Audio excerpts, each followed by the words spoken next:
Good afternoon, everybody. Uneducated Economist here. It's Friday, and on Friday, I like to do the lumber update videos, mainly because I get an email that tells me what's going on in the different regions in the nation, mainly the western side versus the eastern side, and what's taking place in the different lumber markets there.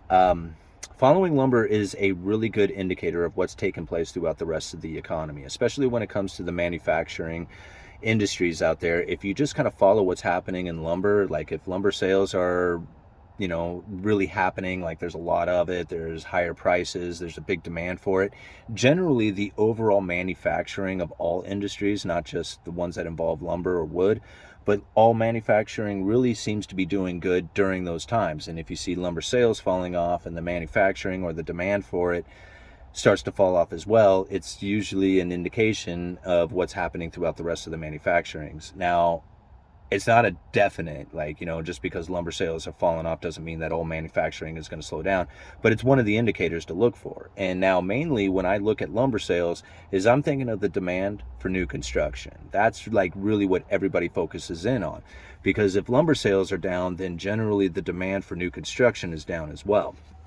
And here we are sitting in a situation in which everybody is wondering what's going to take place within the housing market, because everybody is calling for a housing market crash. In fact, there's videos all over the place talking about how it's already started and how it's going to get far worse than what we're experiencing right now. Now, I have to think about what is it that we would really need to see within the housing industry in order for there to be like a crash, right? Because just because prices are turning down doesn't necessarily mean that it's going to be a crash, right? A crash is a significant downturn, and I forget exactly what they describe a crashing housing market to look like, so I guess it kind of comes down to a matter of opinion. But ultimately, like if you see a 20% downturn in the housing market, I would assume that most people would probably consider that to be a crashing market. 10% downturn has been experienced in a lot of areas, even 20%, but I have to think, like, if your house has gone from $400,000 to $500,000 and 100,000 of it comes out of it, is that really a crash or a return to normal? Like, I mean, that's like kind of an unrealistic rise, and just because it came out of the market again doesn't necessarily mean that it was a crash. It's just a returning to normal. So, I mean, I guess that comes down to a lot of opinion on whether or not there's an actual crash taking place. Now, when I think about what's going to cause the housing prices to come down, I mean, the number one thing that I think of is inventory. Like, how many houses are for sale? And that's really where a lot of people are anticipating that we are going to see a rise in inventory. And I would assume mainly coming from foreclosures. I mean, that's what I would think would be a rising inventory level coming from. It's either coming from foreclosures, excuse me, guys, or it's going to be coming from the new construction, from the builders. And right now, the builder sentiment is in the toilet, right? New construction or new home sales has dropped dramatically. I'll leave an article down in the description for that. I think it dropped 10% in September. I mean, that's quite significant, when you think about it. So if you have a downturning housing market where the buyers are not terribly interested in coming to the game, coming to the table, then why would the builder be encouraged to put new inventory out there? I mean, they're simply not going to do that. So the new inventory, or at least a rise in inventory, isn't necessarily going to be coming from the builder. And when you look at like the lumber industry right now, you're going to find that there's not a lot of demand taking place. So to me, the builder isn't going to be the one bringing new inventory to the market. So it's going to have to come from the foreclosure side of things. I mean, at least in my opinion, that's where it's going to have to come from. And so if we're looking for foreclosures, then the first thing we're going to need to see is a rising unemployment, because once we see the rising unemployment, that will be the indicator that most people who have become unemployed probably won't be making their payments, right? I mean, I shouldn't say most people, but people who become unemployment are more likely to not be making their payments.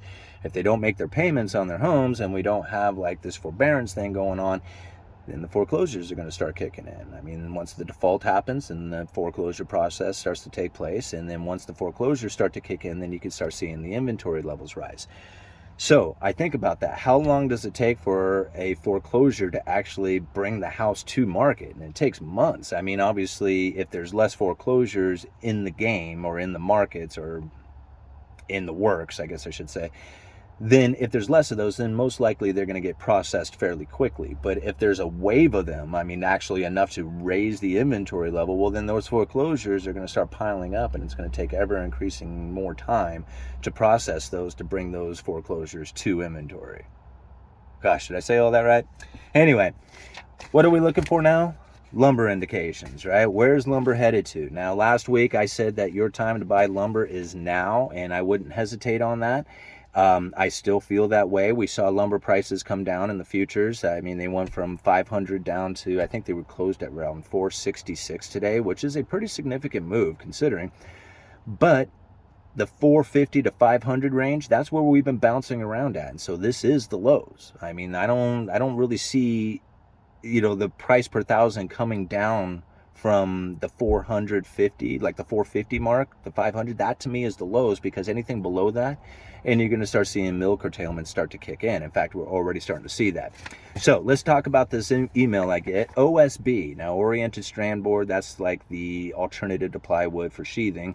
It's generally a lesser product, cheaper, and it's pretty popular down in the southern part of the country. Up here in the Pacific Northwest, it's not nearly as popular for sheathing because it's more water sensitive than the plywood is. But anyway, what's going on here? OSB capacity continues to align with demand, causing another week of basically flat pricing.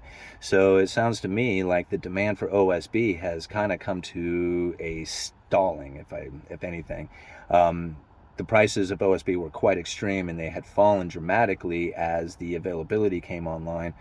But now we're starting to see that the prices are flat, which basically tells me that the demand for it is probably, starting to subside.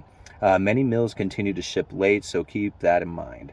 All right, let's see here. Fir plywood sales are sporadic at best, as a conservative tone still sets the stage, with a downside trend remaining in the minds of most. Heavily mixed loads reported, and only when necessary, as maintaining a lean approach is still a viable plan.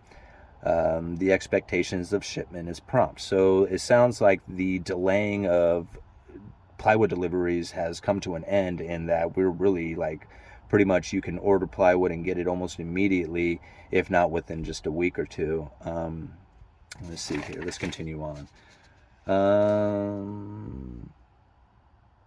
Let's see, lumber, Western SPF, a quiet week in sales as, and I haven't read this yet too. This is my first time reading this. So Western SPF, a quiet week in sales, as is evidenced by a total flat print for 2x4s. Flat print meaning that they didn't change prices. When they say print, that means print is considered like the average price, I guess, going across the board, because obviously there's price differences between mills and regions and areas and stuff like that. So print is like the easiest way to describe it is like the average price for lumber.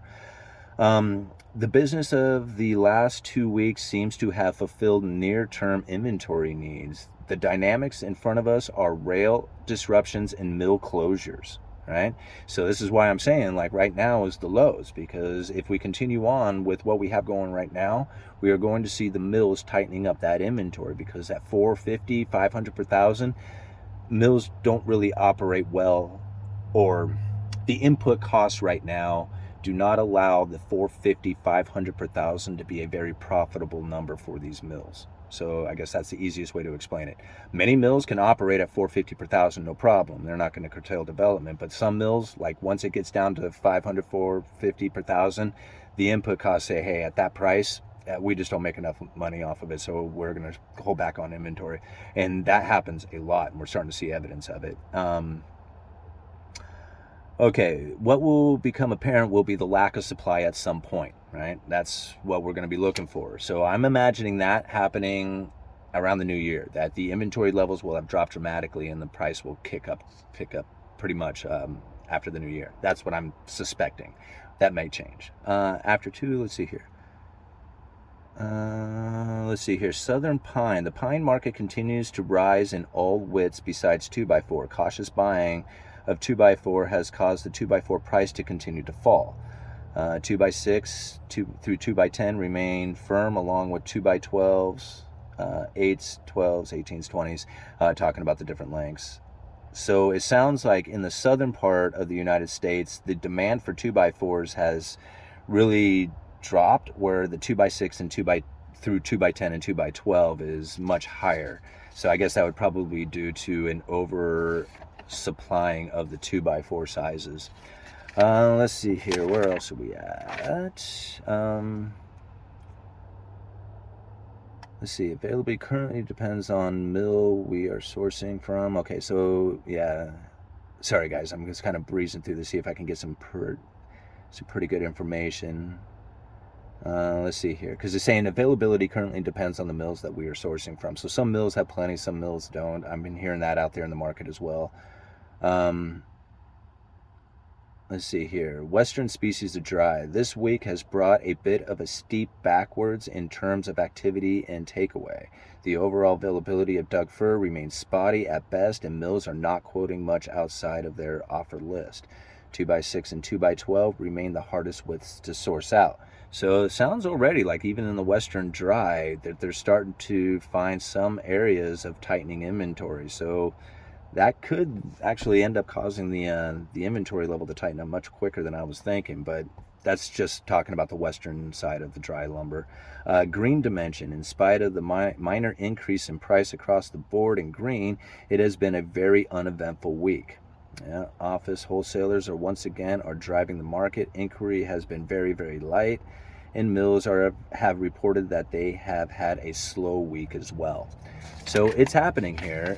From what I can gather in the lumber newsletter here that I've read, obviously I didn't read it all word for word, but from the different regions and the different things that I am finding, that the mills are slowing down. They're starting to tighten up inventory. The availability is there for people to order this stuff. And if this continues on this slowdown where the pace of sales is continually decreasing as we go into the year, I can only assume that there's going to be more mill curtailments, more inventory tightening up, and the beginning of the year is going to be a very tough one for lumber prices. We're probably going to see them much higher than we are experiencing right now.